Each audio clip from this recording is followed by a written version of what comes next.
नाम जप में रस न आने का कारण। शंका। हमें श्रद्धापूर्वक निष्काम भाव से नाम जप करते हुए 20 वर्ष हो गए, तो भी अभी तक नाम जप में रस नहीं आता। भगवान में तथा उनके नाम में प्रीति नहीं हुई तथा संसार की आसक्ति ज्यों की त्यों बनी हुई है। इसका क्या कारण है? समाधान। आप अपनी वस्तु स्थिति को ठीक ठीक नहीं समझते, इसलिए ऐसी शंका करते हैं। अनेक सच्चे साधक इसी प्रकार की शंका करते हैं।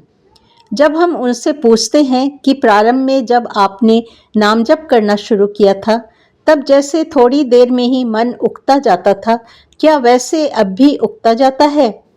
क्या प्रथम की तरह भगवान और उनके नाम स्मरण तथा उच्चारण किए बिना 2-4 दिन भी आप रह सकते हैं? संसार के कार्य तथा पदार्थ का परित्याग करके 1-2 दिन के लिए भी आप सत्संग संकीर्तन आदि में नहीं जाते थे। क्या आज भी वैसी ही स्थिति बनी हुई है? मेरे इन सभी प्रश्नों का उत्तर नहीं के रूप में जब वे देते हैं, तब हम कहते हैं, इससे यह सिद्ध हो गया कि आपको ऐसी शंका अपनी वस्तु स्थिति को न समझने के कारण ही होती है। कारण ऐसा कभी हो ही नहीं सकता कि कोई सच्चा साधक 20 वर्षों तक श्रद्धापूर्वक निष्काम भाव से नाम जप या अन्य कोई साधना करे और कुछ भी लाभ न हो। प्रश्न। आपका कथन ठीक है, तो भी विशेष उल्लेखनीय लाभ नहीं हुआ, इसका कारण क्या है? उत्तर। पाप कर्म के 2 परिणाम होते हैं। एक तो पाप कर्मों से अशुभ अदृष्ट रूप पाप उत्पन्न होता है, जिससे कालांतर या जन्मांतर में दुख रूप फल भोगना पड़ता है। दूसरा, बार बार पाप कर्मों को करने से उनके संस्कार दृढ़ होकर पाप वासना हृदय में जम जाती है। नाम जप के भी 2 परिणाम होते हैं। एक तो नाम जप से पाप का नाश होता है, दूसरा, बार बार नाम जप करने से नाम जप के संस्कार दृढ़ होकर नाम वासना हृदय में जम जाती है।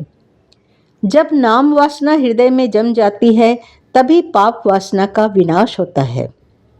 इसके बाद भी श्रद्धा तथा प्रेम पूर्वक नाम जप करते रहने पर नाम जप में रस आने लगता है और भगवान में भक्ति तथा भगवान के नाम में विशेष प्रीति होने लगती है, जिससे संसार की आसक्ति मिटने लगती है। ऐसा क्रम है।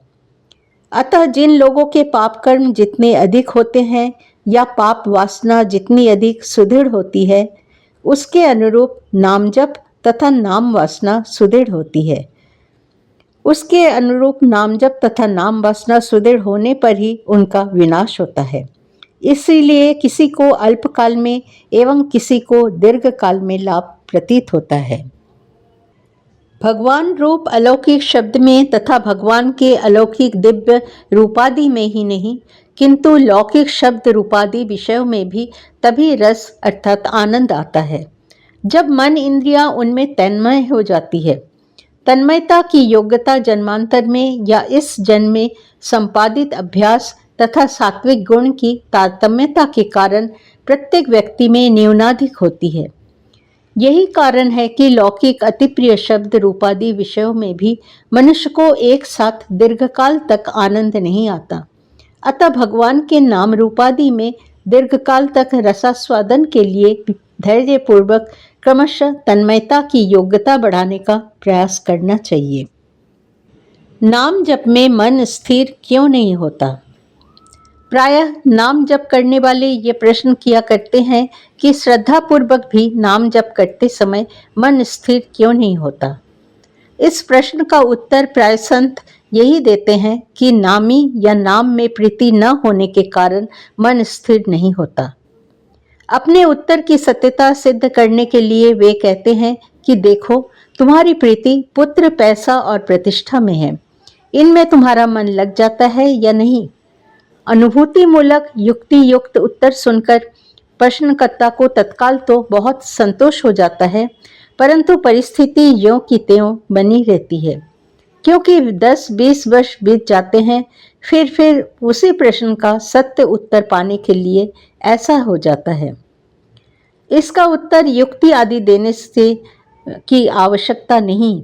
जिसकी पुत्र आदि जिस पदार्थ में प्रीति हो, उस पदार्थ को नेत्रों के सम्मुख रखकर उसी में मन स्थिर करके देखें। तब वो यही उत्तर देगा कि घंटे 2 घंटे की बात तो क्या, 5-10 मिनट भी ऐसी स्थिति नहीं रही कि उस प्रीति के आस्पद पदार्थ में ही मन स्थिर रहा हो, बीच में किसी अन्य पदार्थ पर न गया हो। इस प्रयोग से यह सिद्ध हो जाता है कि जिस पदार्थ में प्रीति ही नहीं किंतु अति प्रीति है, उसमें भी मन स्थिर नहीं होता। अतः मन की स्थिरता के लिए प्रीति का होना मात्र पर्याप्त नहीं, इसके लिए तो जहाँ जहाँ मन जाए वहाँ वहाँ से उसे खींचकर प्रेमास्पद में लगाने का अभ्यास भी अपेक्षित है।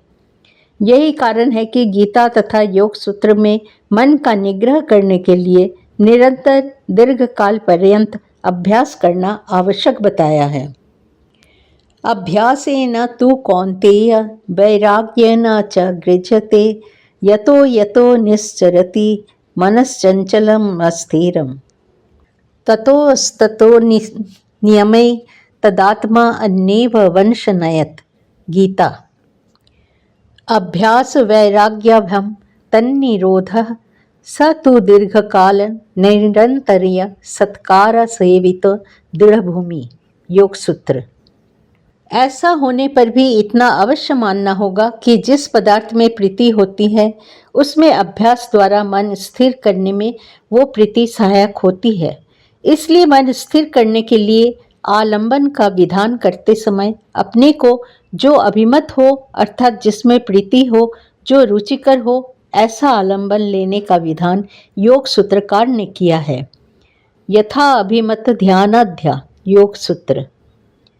इसी दृष्टि से संतजन प्रीति को मन की स्थिरता हेतु कह देते हैं, परंतु पूर्ण सत्य उत्तर यह है कि प्रीति के साथ साथ निरंतर दीर्घकालीन अभ्यास के बिना मन स्थिर नहीं होता। इसके अतिरिक्त एक बात यह भी है कि नाम जप जन्य सुख सात्विक सुख है। सात्विक सुख प्रारंभ में तो विषतुल्य अरुचिकर ही होता है। इसमें अभ्यास द्वारा ही रमण अर्थात रसास्वादन होता है, ऐसा गीता में कहा है। अभ्यासाद्रमते यत्र दुःखान्तं च निगच्छति यतत अग्रे इव परिणामे अमृतोपम उपमम्। गीता। सारांश। इस कराल कलिकाल में विविध विधानों से युक्त अनुष्ठान करना संभव न होने के कारण देश काल जाति आदि विधान निरपेक्ष नामजप ही कल्याण का मुख्य साधन है। नामजप में श्रद्धा, प्रेम तथा तन्मयता की परम आवश्यकता है, अन्यथा इनका विधान करने वाले शास्त्र वचनों से विरोध होता है। नामापराध प्रतिपादक शास्त्र वचनों की पर्यालोचना करने पर श्रद्धा की नहीं किंतु अन्य शास्त्रीय विधि निषेध पालन की आवश्यकता भी सिद्ध होती है। पूर्व के पाप और पाप वासना के तारतम्य के अनुसार नामजप और नाम वासना की सुदृढ़ता होने पर ही उनका सम्यक विनाश होता है और इसके बाद ही भगवान में विशुद्ध भक्ति होती है। वाचिक, उपांशु, मानसिक जपों में जिस प्रकार के जप से संसार का संबंध अधिक कटता हो और भगवान में अधिक संबंध जुड़ता हो, वही जप श्रेष्ठ है। नाम जप में मन को स्थिर करने के लिए श्रद्धा और प्रीति के साथ साथ निरंतर दीर्घकाल पर्यंत अभ्यास की भी आवश्यकता होती है। जय श्री राम।